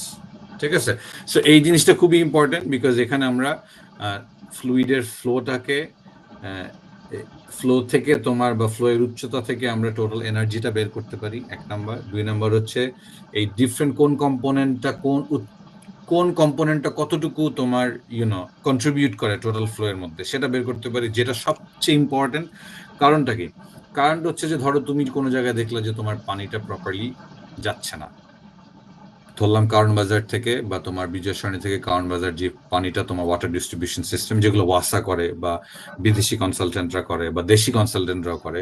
Unfortunately আমি গতকালকে আমার একজন কলিগ যে তোমার এই রিলেটেড কাজ করে, ওর সাথে আমি একটু আলাদা করে পার্সোনালি কথা বলতেছিলাম, যে বিকজ আমি ইন্টারেস্টেড টু নো যে কেন এই ধরনের যখন বড় বড় প্রজেক্ট হয় বা বড় বড় জিনিস হয় তখন কেন বিদেশ থেকে কনসালটেন্ট আনতে হয়, তাই না? কেন আমাদের ইঞ্জিনিয়ার না আমরা পারি না, মানে আমাদেরকে কেন নেওয়া হয় না, তাই না? কেন আমরা বিদেশি কনসালটেন্টদের আন্ডারে কাজ করব? আমাদের কি সেই যোগ্যতা নাই নাকি? তো এটার উত্তর হচ্ছে যে আমাদের কিছু যোগ্যতা হয়েছে। তো এখন অনেক ক্ষেত্রে তোমার আমাদের লোকাল ইঞ্জিনিয়াররাই বা ন্যাশনাল ইঞ্জিনিয়াররাই কাজ করে, কিন্তু কিছু কিছু ক্ষেত্রে তোমার অ্যাকচুয়ালি এখন আমরা ফরেন কনসালটেন্ট বা বিদেশি লোকদেরকে কাজ করি। বিদেশি লোকদেরকে দিয়ে কাজ করাইলে মূল যে সমস্যাটা সেটা হচ্ছে যে 1 নম্বর হচ্ছে তোমার খরচ বেড়ে যাবে, কারণ ওরা তখন তোমাকে চার্জ করবে ডলারে, টাকাতে না। দ্বিতীয় যে সমস্যাটা আমি মনে করি সেটা হচ্ছে যে কালচারাল সমস্যা। যেমন ও চিন্তা করবে পিওর ইঞ্জিনিয়ারিং পার্সপেক্টিভ থেকে, কিন্তু আমার অ্যাকচুয়ালি রিয়েল লাইফে লোকাল পার্সপেক্টিভ দরকার হবে, যে আচ্ছা এই জায়গাতে মানুষের এই সমস্যা বা এই জায়গাতে রাস্তাঘাট এরকম হয়, বাংলাদেশের মানুষ এইভাবে চিন্তা করে। এইভাবে তুমি যদি না চিন্তা করে ডিজাইন করো তাহলে তোমার ডিজাইনটা মানুষ অ্যাকচুয়ালি ব্যবহার করবে না, মানুষ অ্যাকচুয়ালি ওইটা থাকে না, ওইটা থেকে সুফল পাবে না। তোমাকে অ্যাকচুয়ালি তোমার জন্য যেটা দরকার সেটাই তোমাকে দিতে হবে। সো হ্যাভিং সেড দ্যাট, এই কোয়েশ্চেনটার একটা বড় পার্ট হচ্ছে যেটা বললাম, যে যদি আমার ধরে নিচ্ছি বিজয় সরণি থেকে কারণবার পর্যন্ত পানিটা যাওয়ার কথা বাট গেল না কোনো কারণে, তাই না? তাইলে তোমার চিন্তা করতে হবে আচ্ছা এখানে 3টা কম্পোনেন্ট থেকে পানির এনার্জিটা আসে। একটা হচ্ছে পানির প্রেসারের কারণে আসবে, একটা হচ্ছে উচ্চতার কারণে আসবে, একটা হচ্ছে তোমার ভেলোসিটির কারণে আসবে। এখন তুমি যদি এই হাইপোথেটিক্যাল সিনারিওতে যে আমার পানিটা কারণ বাজার পর্যন্ত বা এশিয়া প্যাসিফিক আসার কথা ছিল, বাট এশিয়া প্যাসিফিকে তোমরা পানিটা ঠিক মতো পাচ্ছ না, বা পেলেও তোমার পানির গতি বা পানির এনার্জি অত বেশি, তাই না, পানি পড়তেছি না, তাহলে কি তুমি চিন্তা করবে আচ্ছা ঠিক আছে বিজয় সরণিতে যদি মূল পাম্পটা হয় সেকশন 1 আর এশিয়া প্যাসিফিক যদি সেকশন 2 হয়, এর মধ্যে কি জেড কম্পোনেন্টের কোনো চেঞ্জ হয়েছে? এটা কি জেড এর কারণে, এলিভেশনের কারণে কি আমরা এই বিপদ, আমরা পানি পাচ্ছি না? তুমি দেখলে যে না রে ভাই, এলিভেশনের কারণে এই প্রবলেমটা হচ্ছে না। কারণ কি, it's a flat land, there is not much of a change. Sea level থেকে, মিন সি লেভেল বা ডেটাম থেকে তোমার বিজয় সরণি যতটুকু উচ্চতায় আছে, এশিয়া প্যাসিফিকের ধরনের একই ধরনের উচ্চতায় আছে। ধরে নিলাম এশিয়া প্যাসিফিকের ফার্স্ট ফ্লোরে, উপরের তলে উঠতে তোমরা পাম্প ইউজ করবো। আচ্ছা সেকেন্ড তুমি ধরতে পারছো, তাইলে মনে হয় ভেলোসিটির সমস্যা হচ্ছে, যে হয়তো বিজয় সরণির মূল পাম্পের যেখানে তোমার ভেলোসিটি যা ছিল, এখানে আস্তে আস্তে ভেলোসিটি কোনো কারণে তোমার সেই ভেলোসিটি পাচ্ছি না, হয়তো বা পাইপের প্রবলেম হইতে পারে, যে পাইপের কারণে তোমার কি কাইনেটিক এনার্জিটা এত বেশি ফ্রিকশন হচ্ছে, আমার পাইপটা হয়তো বা নষ্ট হয়ে গেছে বা তোমার পুরনো হয়ে গেছে, যে কারণে পাইপটার বডিটাতে যখন ফ্লো করে তখন তোমার প্রচুর পরিমাণে হিট জেনারেট হয় বা ফ্রিকশন জেনারেট হয়, যেটা অ্যাকচুয়ালি কি তোমার ভেলোসিটিটাকে কমাই দিচ্ছে, তাই না? সেটা হইতে পারে। তো সেই কম্পোনেন্টে তখন কি তুমি দেখবা যে আচ্ছা ঠিক আছে, আমি বিজয় সরণিতে তুমি একটা যদি ভেলোসিটি মিটার দিয়ে পাইপটার ভেলোসিটি নাও, পানির ভেলোসিটি নাও পাইপে, আর সেকশন 2-তে নাও, তাহলে কিন্তু তুমি বেসিক্যালি ডিফারেন্সটা পেয়ে যাবা। সো তখন তুমি যদি দেখো যে আচ্ছা ঠিক আছে ভেলোসিটিও তো ঠিক পাচ্ছি, তাইলে তুমি বুঝবে যে it has something to do with the pressure. হ্যাঁ, এটা প্রেশার হেডের সমস্যা হচ্ছে, তার মানে কোনো কারণে তোমার যেই ইনিশিয়াল প্রেশার ছিল সেই ইনিশিয়াল প্রেশারে হয়তো হচ্ছে না। সো এইভাবে যখন তুমি চিন্তা করবা, তখন কিন্তু তুমি মূল সমস্যাটা অ্যাকচুয়ালি কোন জায়গায় সেটা বের করতে পারবা। Just like a doctor. Doctor কি করে, তোমার অনেক ধরনের টেস্ট করতে দেয়, ব্লাডের কালচার করে, সিবিসি টিবিসি কত কিছু করে, তাই না? ও সব কিছু দেখে দেখে ও তারপরে যাচ্ছে এটা তো ঠিক আছে, এটা তো ঠিক আছে, এটা তো ঠিক আছে, এইখানে সমস্যা, ফিক্স দ্যাট। ঠিক আছে? So this is how you should be thinking as an engineer, as a good engineer. হ্যাঁ, because devil is or god is in the detail. যত ডিটেইলে তুমি চিন্তা করতে পারবা, তত তুমি প্রবলেমগুলোকে অ্যাকুরেটলি সলভ করতে পারবা। কারণ যদি এই ধরনের প্রবলেমে কেউ যদি মনে করে আচ্ছা ঠিক আছে পাম্প বদলায় দেন, এই পাইপ বদলায় দেন, থাকে না সাধারণত কি আমাদের যে কোনো ধরনের সমস্যা হলে আমরা খুব জেনারেলাইজ কনক্লুশনে চলে যাই, এই বাংলাদেশ খারাপ, এই ইউনিভার্সিটি খারাপ। কিন্তু তুমি যদি অ্যাকচুয়ালি কোথায় সমস্যা সেটা বের করতে পারো, তখন তুমি কিন্তু সলিউশনও দিতে পারবা। এবং সাধারণত আমার পার্সোনাল এক্সপিরিয়েন্সে আমি দেখছি, আমি জানি এটা আমাদের শিক্ষার দোষ কিনা, নাকি আমাদের দোষ বা আমার দোষ, but when I worked with specially engineers from other parts of the world, আমি দেখছি যে ওরা খুব ডিটেইল ওয়েতে চিন্তা করতে পারে যে এই কম্পোনেন্টটা কি, এই কম্পোনেন্টটা কি, এই কম্পোনেন্টটা কি। হ্যাঁ, সেটা আমার পার্সোনাল ধারণা হচ্ছে বিকজ ওরা অ্যাকচুয়ালি জেনে বুঝে পড়ে তো, এবং নিজেদের ইচ্ছায় পড়ে, অন্যের ইচ্ছায় পড়ে না। যেই কারণে আমার কাছে মনে হয় যে ওরা একটু, আমি বলবো, মন দিয়ে পড়ে বা দরদ দিয়ে পড়ে। হ্যাঁ, আর আমরা সাধারণত, আমার ব্যক্তিগত অভিজ্ঞতা দেখছি যে পড়ি অন্যের জন্য। আমার চাচা বলছে, আমার নানা বলছে, আমার দাদা বলছে। তোমাদের সাথে যখন ফার্স্ট ক্লাসে কথা হয়েছে, আই থিঙ্ক অ্যারাউন্ড 80 to 90% ছেলেমেয়েরা কিন্তু আমাকে এই কথাটাই বলছে, যে আমার মামা পড়তো, ভাই পড়তো, এলাকার ভাই পড়তো, চাচা পড়তো, হ্যাঁ আমার ছোট ভাইও পড়ছে, বড় ভাইও পড়ছে। হ্যাঁ, বাট তুমি কি পড়ছো? তুমি কি চাইছো ইঞ্জিনিয়ারিং জিনিসটা পড়তে? এনিওয়ে, এই কারণে পড়ার পর অনেকের এই সাবজেক্ট ভালো লেগে যেতে পারে। সো তখন আসলে উচিত তোমাদেরকে ওই ওই ওই ওই সরল বাংলায় দরদ দিয়ে পড়াটা, তাইলেই তুমি অ্যাকচুয়ালি জিনিসটাকে বুঝতে পারবা। So having said that, that was the energy of the fluid, এবং how with total head energy of a flowing fluid can be represented. আমরা যদি টোটাল ফ্লুইড থেকে এনার্জি থেকে পাওয়ারের হিসাবে যেতে চাই, তাইলে আমরা কিভাবে জানি, কিভাবে বের করতে পারি? সো পাওয়ার বলতে বোঝাচ্ছে হচ্ছে, ধরো আমরা এনার্জিকে পার ইউনিট টাইম দিয়ে ভাগ দিলি পাওয়ার পাই, এনার্জি পার ওয়েট আর ওয়েট পার টাইম, এটাকে গুণ দিলেও একই জিনিস হবে। আমাকে আই থিঙ্ক সেকশন এরই হবে, আই ডোন্ট নো ছেলেটার নাম কোন সেকশন আমার মনে নেই, ও যদি থাকো তাহলে তো ভালোই। আমাকে যখন প্রশ্ন করছে যে স্যার এনার্জি পার টাইম কিন্তু কেন এরকম দুই ভাগ করে করে দিলেন, এটা তো এনার্জি পার টাইম দিলেই হইতো। এটা কারণটা হচ্ছে যে এতক্ষণ যে আমরা এনার্জির ইকুয়েশনটা ডেভেলপ করলাম, P by gamma plus Z plus V square by 2g, এই প্রত্যেকটা ফর্ম হচ্ছে প্রত্যেকটা ডিফারেন্ট এনার্জির কম্পোনেন্ট পার ইউনিট ওয়েট কিন্তু, ঠিক আছে?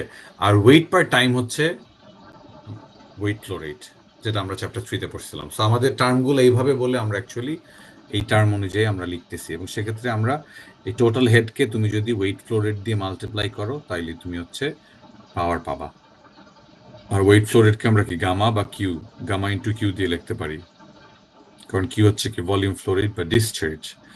সো তুমি যদি কোনো একটা ফ্লোয়িং ফ্লুইডের সিস্টেমে টোটাল হেডটা বের করতে পারো এবং তুমি কত ফ্লোতে পানিটা এন্টার করতেছে, ফ্লো রেটটা জানো, সেটা পানি হোক অন্য লিকুইড হোক, তার গামা জানো, তাইলে ওই ফ্লুইড থেকে তুমি কি পরিমাণ পাওয়ার জেনারেট করতে পারবা সেটা তুমি বের করতে পারবা। তুমি যদি এফপিএস ইউনিটে থাকো তাহলে এই গামা এইচ কিউ বা কিউ এইচটাকে 505 দিয়ে যদি ভাগ করো তাহলে তুমি হর্স পাওয়ারে ক্ষমতা পাবা, আর 1000 দিয়ে ভাগ করলে তুমি কিলোওয়াটে ক্ষমতা পাবা।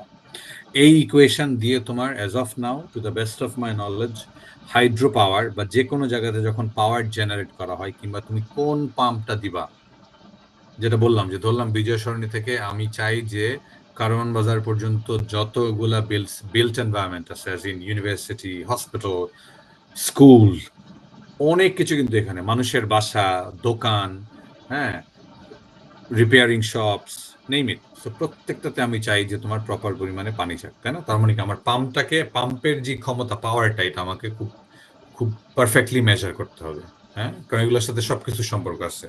আমার ঠিক মতো পানি না পেলে আমার স্কুল বা ইউনিভার্সিটি এগুলোতে গুড এনভায়রনমেন্ট আমি এনশিওর করতে পারবো না। তোমরা অসুস্থ হবা, তোমরা ঠিক মতন আনন্দে থাকবা না, আনন্দে না থাকলে কিছুই হবে। সেকেন্ড জিনিস কি, তোমার বাসা বাড়িগুলো সব জায়গায় আমরা চাই যে অ্যাটলিস্ট একটা standard amount of services provide করতে।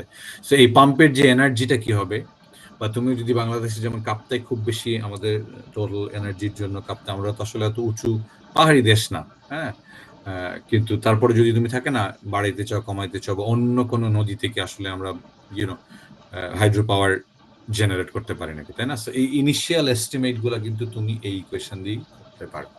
এবং hydro power is very crucial. I came across this one World Bank report, তোমাদের যাদের আগ্রহ থাকে জাস্ট সার্চ করবা the hydro power design consideration world bank, তাহলে দেখবো, আমি দেখলাম 2024 বা 22-এর একটা রিপোর্ট যেখানে ওরা অ্যাকচুয়ালি ডিজাইন কনসিডারেশন বা কোথায় কিভাবে কি চিন্তা করে তোমার এই ধরনের হাইড্রো পাওয়ার গুলাকে সেট করা হয় সেগুলো মোটামুটি ওরা কিছুটা আউটলাইন করে দিছে। সো যদিও ইকুয়েশনটা ছোট, বা যেটা বললাম যে তুমি যদি কুইকলি এস্টিমেট করতে চাও কোথায় কি হবে সেটা করতে পারো।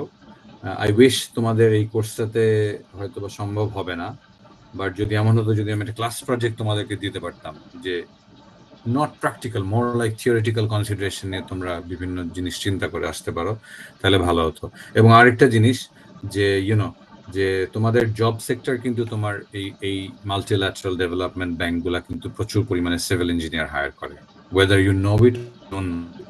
সো তোমাদের উচিত, যাদের আগ্রহ এখন থেকে বা যারা অ্যাকচুয়ালি প্রফেশনালি সাকসেসফুল হতে চাও, উচিত হচ্ছে এই ইয়ার থেকেই তোমাদের জব ফিল্ড নিয়ে চিন্তা করা। কেন? কারণটা হচ্ছে তুমি দেখবা যে অ্যাকচুয়ালি তুমি যাদের সাথে গিয়ে কাজ করতে চাও তারা কি ধরনের সিভিল ইঞ্জিনিয়ার হায়ার করে, তাদের কোয়ালিফিকেশনস কি। You can find it out, you go just LinkedIn or find them in their website or somewhere else, বা কি ধরনের কাজ করে।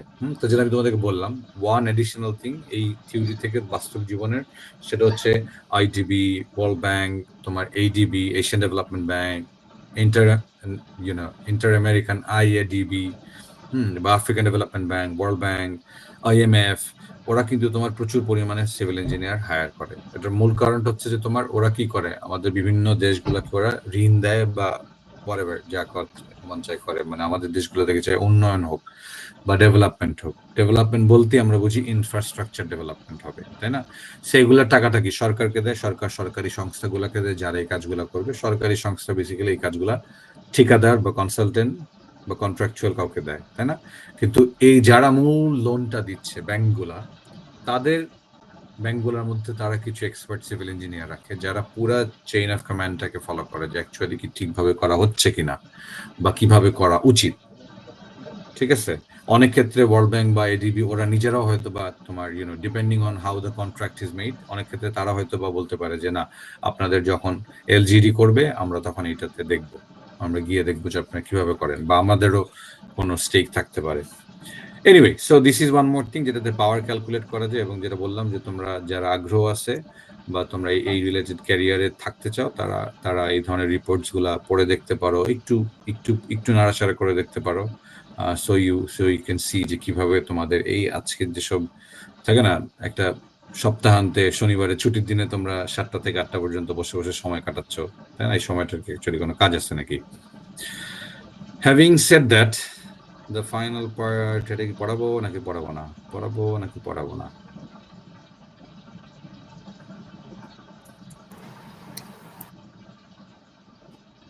পড়াবো নাকি পড়াবো না? আরো 5 মিনিট Yes, বেশি sir. পড়াবো নাকি পড়াবো না? Okay, yes sir. Yes, sir. Mithil Amin বলছি। স্যার আজকে আচ্ছা পর্যন্ত থাক। আচ্ছা, ওকে, ধরো আমি একটা ছোট ভোট করি। আরো আচ্ছা, 2 জন ইয়েস বলছে। আচ্ছা, যারা স্যার পড়াবো ইয়েস না বল স্যার, একটা কোশ্চেন ছিল স্যার। বলো, প্রশ্ন করো। ইয়েস স্যার যেই ম্যাথটা করলাম 4.1 এর ওই যে ফার্স্টে যে ম্যাথটা, ওইটাতে হচ্ছে গামার ভ্যালু তো একই নিলাম, মানে দুইটার জন্য তো স্পেসিফিক ওয়েট গামা গামা যেটা ওইটা তো একই ভ্যালু ধরছি আমরা। তাহলে আমরা জি। কেন গামা 1 এবং গামা 2 ইকুয়েশনে ধরে নিলাম? তাহলে কি যখন আমরা একটা পাইপ দিয়ে ফ্লুইড ফ্লো করব তখন কি দুইটা ফ্লুইড বা তিনটা ফ্লুইড, একাধিক ফ্লুইড থাকতে পারে, এই জন্য কি গামা 1 গামা 2 ধরছি? সো ইয়েস, তোমার প্রশ্ন ঠিক এবং উত্তরও ইয়েস। এটার মূল জিনিসটা হচ্ছে যে যদি কোনো কারণে তোমার এই যেই স্পেসিফিক ওয়েট বা যেই ডেনসিটি লিকুইডটা তোমার সেকশন 1-এ ছিল, কিন্তু সেকশন 2-তে গিয়ে একই ডেনসিটি নাই, কোনো কারণে যদি এটা হয়, তাই না? চাপ, তাপ, কত কিছুর কারণে ডেনসিটি বদলাতে পারে না? বা ধরো আরেকটা হইতে পারে যে অন্য আরেকটা লাইন দিয়ে তোমার পানি ঢুকলো, সেই পানিটা হয়তো ময়লা পানি, বা সেই পানিটার তোমার ক্লোরিনেশন বা তোমার থিকনেস ডিফারেন্ট। কারণ এই কোয়েশ্চেনটা শুধু যে তোমার ওয়াটার ডিস্ট্রিবিউশনের জন্য অ্যাপ্লাই করবে তা না, ওয়েস্ট ওয়াটার ট্রিটমেন্টের জন্য কিন্তু তুমি বার্নডি থিওরেম ইউজ করতে পারবা, যেখানে কি ডিফারেন্ট থিকনেসের তোমার স্লাজ, ময়লা পানিটাকে বলে স্লাজ ইঞ্জিনিয়ারিং ভাষা, স্লাজ বা ভারী ময়লার পানিকে বলে স্লাজ, পানি আসতে পারে। সো কোনো কারণে যদি গামাটা বদলায় যায় তাইলে তুমি গামা 1 গামা 2 হবে। বাট এই ক্ষেত্রে কি গামার অ্যাকচুয়ালি কোনো পরিবর্তন হচ্ছে না। এই জন্য basically this is the general form of the equation. হ্যাঁ, সো এটা হচ্ছে তোমার বেসিক্যালি জেনারেল ফর্ম, যেটাতে কি তুমি সবাইকে আনতে পারবা। তারপরে তুমি তোমার কেসে এটাকে ছোট বড় করতে পারবা। ঠিক আছে? জি স্যার। ওকে, প্রশ্নের উত্তর পাওয়া গেছে। আর কারো প্রশ্ন আছে আগের অঙ্ক নিয়ে বা এনিথিং? ওকে, না থাকলে লেট মি ভেরি কুইকলি, এটা তোমাদের কিছুটা তোমার ধরে নাও যে আগ্রহ নিয়ে, মানে অতিরিক্ত এখান থেকে পরীক্ষায় প্রশ্ন না দেওয়ার সম্ভাবনাই বেশি, কারণ এটা একটু থার্মোডাইনামিক্সের একটু সাইন্টিফিক জায়গা থেকে আসে। আমি জাস্ট তোমাদেরকে একটু বলে দিই, খুব বেশি সময় নিব না। আর কারো যদি খুব বেশি আগ্রহ না থাকে চলে যেতে পারো, আমার মনে হয় না এখানে। আর অ্যাটেন্ডেন্স আমি নিচ্ছি না। হ্যাঁ, অ্যাটেন্ডেন্স আজকের ক্লাসে নিব না, কারণ আজকের ক্লাসটা ধরে নিচ্ছি যে তোমরা কোট এন্ড কোট জ্ঞান অর্জনের জন্য আজকের ক্লাসটা করতেছো। এনিওয়ে, নেক্সট ক্লাসে নিব। সো সাধারণত যদি আমরা যেটা বললাম যে যদি কোনো মেশিন দুইটা সেকশনের মধ্যে না থাকে, অর্থাৎ বিজয় সরণিতেই পাম্পটা আছে, বাট বিজয় সরণি থেকে কারওয়ান বাজার পর্যন্ত আমার কোনো মেশিন নাই, এবং ধরে নিচ্ছি যে এখানে ফ্লোটাও আলফা যদি 1 ধরি, খুব বেশি চেঞ্জ হয় না, তাহলে আমরা ইকুয়েশনটাকে এইভাবে লিখতে পারি। আচ্ছা, সাধারণত দেখা যায় যে তোমার কম্প্রেসিবল ফ্লুইড, গ্যাস বা ভেপারের ক্ষেত্রে, ধরলাম কোনো গ্যাসের লাইন যাচ্ছে বা গ্যাসের পাইপের ক্ষেত্রেও কিন্তু আমরা ইউজ করতে পারবো। সাধারণত দেখা যাচ্ছে যে কম্প্রেসিবল ফ্লুইডের ক্ষেত্রে গামার মানটা খুব কম হয়। সেক্ষেত্রে পি বাই গামার মানটা তোমার অনেক বেশি হয় then the rest of the terms. এই ইকুয়েশনের অন্য টার্মগুলোর চেয়ে যেহেতু কম, শুধুমাত্র এটা তো general form of the equation, but যখন কম্প্রেসিবল ফ্লুইড ইউজ করি তখন কম্প্রেসিবল ফ্লুইডের স্পেসিফিক ওয়েট অথবা ডেনসিটির মানটা এত কম হয় যে বাকি টার্মগুলোর চেয়ে প্রেশার হেডের মানটা বা পি বাই গামার মানটা অনেক বেশি হয়, সিগনিফিকেন্ট হয়, আনলেস আমি এটা জানি।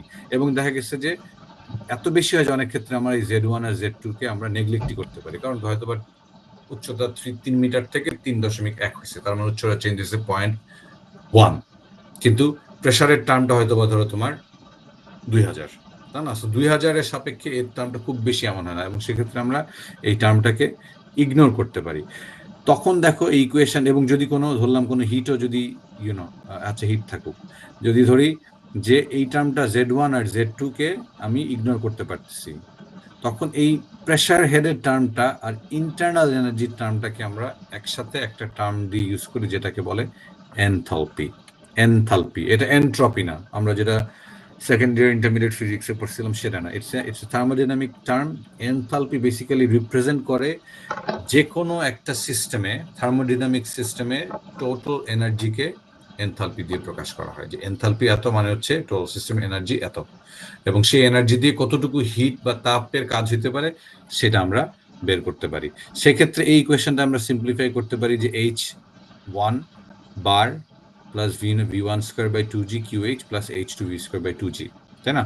সো কম্প্রেসিবল ফ্লুইডের ক্ষেত্রে, গ্যাস বা ভেপারের ক্ষেত্রে যখন তোমার গামার মানটা অনেক বেশি হয়, আমরা জেনারেল ফর্ম অফ এনার্জি ইকুয়েশনকে খুব সিম্পলিফাই করে আমরা এই ফর্মে আনতে পারি, যেখানে বারটা রিপ্রেজেন্ট করে হচ্ছে তোমার ইন্টারনাল বা total energy of the thermodynamic system, which is basically যে আমার থার্মাল এনার্জি কতটুকু, ইন্টারনাল এনার্জি কতটুকু হইতে পারে। হ্যাঁ, তার মানে কি এখানে প্রেশার পি বাই গামা দিয়ে একটা কাজ হওয়া সম্ভব, প্রেশারের কারণে একটা কাজ করতে পারবো। তোমাকে যদি আমি পিছন থেকে একটা প্রেশার দিই, তাহলে কি তুমি সামনে আগাবা? তুমি সামনে আগানো মানে হচ্ছে কি, আমার ফোর্স দেওয়ার কারণে তোমার একটা ডিস্টেন্স ট্রাভেল হয়েছে F into D, it means একটা কাজ হয়েছে, তাই না? কাজ বলতে বোঝাচ্ছি সাইন্টিফিক কাজ। Work W equals F into D, F is equals to pressure into area, pressure into area into D হচ্ছে তোমার total work done. So এই টার্মটা আনার কারণে আমরা বেসিক্যালি ফ্লুইড সিস্টেমে ডিফারেন্ট জায়গাতে তোমার থার্মোডাইনামিক সিস্টেমে যে জায়গাতে টেম্পারেচারটা ইম্পর্টেন্ট, যে টেম্পারেচারের কারণে কি ধরনের ইয়া হতে পারে, সেই জায়গাতে টার্মটা আনতে পারি। হ্যাঁ, সো এই এনথালপিটা তোমার এই ওয়েতে ক্যালকুলেট করা যায়। আরেকটা হচ্ছে তোমার U প্লাস পিভি, যেখানে U হচ্ছে তোমার ইন্টারনাল এনার্জি আর পি হচ্ছে তোমার প্রেসার, ভি হচ্ছে ভলিউম পিভি। হ্যাঁ, সো এই এনথালপিটা যদি তোমার পজিটিভ হয় কোনো সিস্টেমে, ডেল এইচটা, যে আমার সিস্টেমটা অ্যাকচুয়ালি তোমার কিছু হিটকে অ্যাবজর্ভ করতে পারতেছে, তার মানে কি শুরুর এনথালপি চেয়ে শেষের এনথালপি বেশি, তার মানে ওই সিস্টেমটাকে, আমাদের যেই থার্মোডাইনামিক সিস্টেম, সে সিস্টেমটাতে হিটটা অ্যাবজর্ভ করতে পারে। আর যদি নেগেটিভ এনথালপি হয়, যেটাকে অনেক সময় বলি এক্সোথার্মিক, এগুলো বইয়ে মনে হয় নাই, থাকতেও পারে, একটু চেক করে দেখতে পারো। আমি নিজের একটু আগ্রহ থেকে বা খুঁজতে খুঁজতে এগুলো পেয়ে গেলাম। এইটা কোথায় লাগবে তোমাদের জীবনে, যে কারণে আমি এই জিনিসটা আনতেছি, কারণ হচ্ছে আমি রিসেন্টলি লাস্ট গত বছর থেকে শুরু করে আমি এখন অ্যাকচুয়ালি গত বছর না, মোস্ট লাইকলি গত বছরে থেকে এটা দেখা শুরু করছি, বাট এই বছর থেকে আমি দেখতেছি যে তোমার যত বড় বড় ডেটা সেন্টার্স, অ্যাজ ইন মাইক্রোসফটের কিংবা ফেসবুকের বা অ্যামাজনের অথবা তোমার ওপেন এআই এর, মানে চ্যাট জিপিটি যারা বানাইছে, এরা সবাই এখন তোমার বেসিক্যালি কি তোমার এআই এর এই যে তোমার বিশাল বিশাল মডেলগুলো রান করার জন্য তোমার বিশাল বিশাল সিরিজ অফ কম্পিউটার্স লাগতেছে, যেটা তোমার একটা শহরের সমান, কি বলে, ছোটখাটো একটা ধরো এলাকার সমান ধরো ডেটা সেন্টার গুলো করতেছে। তো এই ডেটা সেন্টার গুলোকে তোমার এত পরিমাণ হিট জেনারেট হয় যে তোমার এটাকে একটা কুলিং সিস্টেম মধ্যে রাখতে হয়। এটার মধ্যে অনেক, যেমন ছোট ডেটা সেন্টারে আমি দেখতাম যে তোমার চারপাশ দিয়ে তোমার হয়তো বা পানি ফ্লো করাচ্ছে, কোনো পাইপের মধ্যে দিয়ে পানি ফ্লো করাচ্ছে, যেটা তোমার হিটটাকে অ্যাবজর্ভ করে নিতে পারে। তাইলে আমার কি, আমার কম্পিউটারটা গুলা টেম্পারেচার ফিক্স থাকে, টেম্পারেচার বাড়ে না। হ্যাঁ, এবং নিউক্লিয়ার পাওয়ার প্ল্যান্ট, যেটাও ধরো রিসেন্টলি কিন্তু নিউক্লিয়ার রিলেটেড আমাদের এনার্জির চাহিদা এত বেড়ে গেছে, তুমি চিন্তা করো যে তোমার বাবার জন্য কিন্তু তোমার ফ্যান, লাইট আর টিভির পাওয়ার থাকলে, ধরলাম টিভিও নাই, ধরলাম ফ্যান আর লাইটের পাওয়ার থাকলে কিন্তু তোমার বাবা বড় হয়েছে।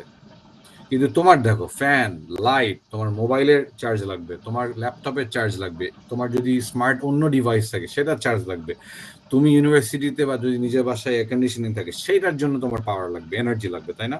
তো এখন কিন্তু গ্লোবালি সব দেশই কিন্তু এনার্জির এত চাহিদা মেটানোর জন্য ওরা কি চিন্তা করতেছে, এটা করি সেটা করি, এটা করি সেটা করি, যেমন একটা হচ্ছে নিউক্লিয়ার পাওয়ার প্ল্যান্ট, যেটা টার্কি তোমার ওরা অলরেডি শেষ করে ফেলছে। আমাদের দেশে একটা হচ্ছে, আল্লাহ জানে কবে হবে, কিন্তু আমরাও চিন্তা করতেছি। তো এই ধরনের জায়গাগুলোতে তোমার সাধারণত তোমার ওয়াটার রিসোর্সেস বা সিভিল ইঞ্জিনিয়ার কে নেওয়া হয়, তাদের একটা এক্সপার্টিস ওরা দেখে হচ্ছে যে তুমি অ্যাকচুয়ালি এই ধরনের কুলিং সিস্টেম নিয়ে তোমার কোনো জ্ঞান আছে নাকি। সো ওই সকল ক্ষেত্রে তোমার অ্যাকচুয়ালি এই এনথালপিটা আমার সাধারণত দরকার হয়, যে আমরা জানতে চাই যে বিজয় সরণি থেকে কারণ বাজার পর্যন্ত যদি আমার ধরলাম যে বিশাল 1-1.5 কিলোমিটার জায়গা জুড়ে যদি 1 কিলোমিটার স্কোয়ারের তুমি যদি একটা ডেটা সেন্টার তৈরি করো, হ্যাঁ, তাইলে সেটাতে যদি আমি কুলিং সিস্টেম বা হিটিং সিস্টেম ঠিক রাখতে চাই for the sustainability of the data centre, এটা কি হিট অ্যাবজর্ভ করতেছে নাকি হিট যাচ্ছে, তাই না? কারণ তোমার তো পানি তো ফ্লো করতেছি, হ্যাঁ, কারণ পানির ফ্লোয়ের মাধ্যমে আমরা কি সিস্টেমটাকে, ডেটা সেন্টারটাকে বা পাওয়ার নিউক্লিয়ার যেসব রিঅ্যাক্টেন্ট থাকতেছে সেটাকে আমরা ঠান্ডা রাখতেছি বা টেম্পারেচার ফিক্সড রাখতেছি। তো সেই জায়গাগুলোতে তোমার এই এনথালপিটা ব্যবহার হয়। With that, that is the end of today's class, and I will see you tomorrow morning. তোমাদের আগামীকালকে রবিবারের যে ক্লাসটা যে সময় হওয়ার কথা ঠিক সেই সময়ই হবে। Please come on time. আর হচ্ছে নেক্সট ক্লাসে অ্যাটেন্ডেন্স হবে, আজকের ক্লাসে কোনো অ্যাটেন্ডেন্স নাই। কারো কোনো প্রশ্ন যদি থাকে, আমি I am here for a minute or two. আর কারো কোনো যদি কারো প্রশ্ন না থাকে, ক্লাস শেষ। যদি প্রশ্ন থাকে আমি এখানে 1-2 মিনিট বসলাম। Mithil Amin, yes please go ahead. Sir thermodynamics এর একটা প্রশ্ন ছিল, সেটা হলো বলো তো। ওপেন যখন সিস্টেম থাকে তখন অনেক সময় যে ইন্টারনাল যে আমাদের শক্তি আছে তার বদলে আমরা এনথালপি আর কি ইউজ করা হয়, ওটা কেন করা হয়? আচ্ছা, সো এখানে একটা জিনিস, ওপেন সিস্টেম বলতে কি বোঝাচ্ছ? ওপেন সিস্টেম বলতে কি যে মানে শক্তি আর মাস আর কি সে চেঞ্জ হবে আর কি, ইন্টারচেঞ্জ হতে পারবে।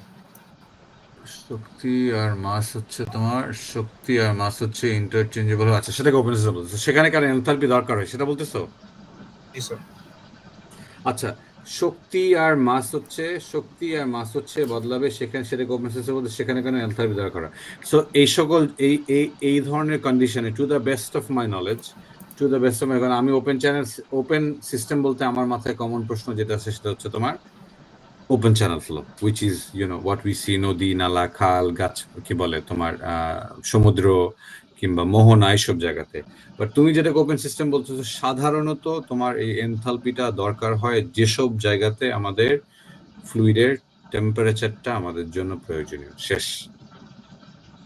The only places it is required where we need to know about the heating or cooling of the control volume. এবং সেক্ষেত্রে I'm going to take you back to a couple of lectures earlier, যখন chapter 3 শুরুতে আমি বলছিলাম যে আমরা flowing ফ্লুইডের ক্ষেত্রে প্রথম চিন্তা ছিল ল্যাগ্রাঞ্জের। ল্যাগ্রাঞ্জ কি বললো যে আমরা লেটস ফলো পার্টিকেলগুলোকে ফলো করি। আর অয়েলার বললো যে পার্টিকেলগুলোকে ফলো না করে আমরা একটা কন্ট্রোল ভলিউম নিয়ে চিন্তা করি, এবং সেই কন্ট্রোল ভলিউমের মধ্যে কিভাবে কি বদলায় না বদলায়। সো দেখো, আমাদের সমস্যাগুলোর মধ্যে সমস্যা কি, মানে অ্যাকচুয়ালি আমাদের রিয়েল লাইফ ইস্যুগুলোর মধ্যে কিছু জায়গাতে friction will cause an issue, যে আমার পাইপের ম্যাটেরিয়াল কি দিয়ে বানানো হয়েছে, পাইপটা কি ঠিক মতন ফ্লো করতেছে কিনা, বা ফ্রিকশন কতটুকু হচ্ছে না হচ্ছে, তাই না। আমাদের সেক্ষেত্রে তোমার ইম্পর্টেন্ট দাঁড়াচ্ছে ফ্লুইডের ভেলোসিটি অথবা ফ্লুইডের চাপ, যে আমি পানি খুললে সেই চাপে পানিটা পাচ্ছি কি পাচ্ছি না, কাজ হচ্ছে কি হচ্ছে না। বাট যে সকল প্রবলেমের ক্ষেত্রে তোমার আমাদের ফ্লোয়ের হিট নিয়ে আমাদের ইম্পর্টেন্ট, সেই ধরনের কেসেস তোমার এনথালপিটা is much needed. হ্যাঁ, সেটা যদি ওপেন সিস্টেম হয় ওপেন সিস্টেম, ক্লোজ সিস্টেম হলে close system. I hope I were able to answer some of your questions. হ্যাঁ, ইয়েস স্যার। আর কার কোনো প্রশ্ন?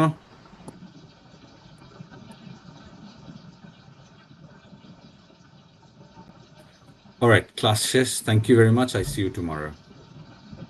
আসসালামু আলাইকুম। ওয়ালাইকুম আসসালাম।